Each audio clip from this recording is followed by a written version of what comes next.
Sinalakay ng NBI ang isang planta sa Bulacan na pag-aari raw ng mga Chino. Bistado ang toneladang kemikal, kabilang ang sangkap umano sa paggawa ng bomba. Nakatutok si Darlene Kai. Sa bisa ng search warrant, nilusob ng NBI ang plantang ito sa Marilao, Bulacan.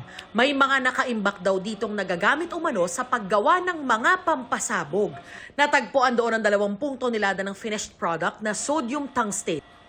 Sodium tungstate also has military applications, especially for artillery and mga missiles. Sabi raw ng mga nagtatrabaho sa planta, ready for export sa China at Amerika ang mga kemikal.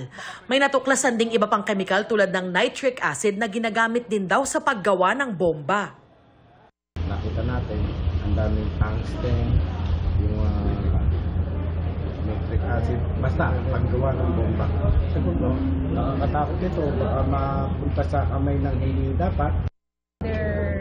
Registered to manufacture metal alloys. Yung nakita natin ng mga chemicals, according to our chemists, are industrially not related to the manufacturing business that they have.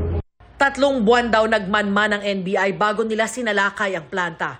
Napag-alaman nilang pagmamayari ito ng Chinese nationals. Kaya paiimbestigahan kung paanong nairehistro ang planta.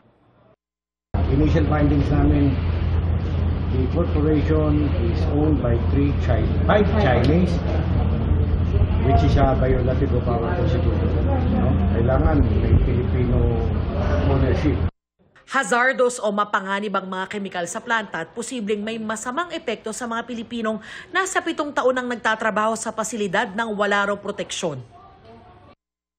They are not using face mask. Sabi sa akin kanina, pagka daw nagtatrabaho sila sa loob, nagbabalot lang sila ng t-shirt na gano'n. And that is very dangerous. Ang sodium tungstate po, according to the Library of Medicine ng USA, is category 4 toxicity. It's the most toxic form of tungsten. And kapag na-heat siya, it will produce sodium oxide, which is highly toxic if inhaled. 3 Chinese national ang naaresto. Wala pa silang pahayag. Kasama rin sa iimbestigahan ng laboratorio at mga chemist ng nasabing planta. Para sa GMA Integrated News, Darlene Kai, Nakatutok, 24 Oras.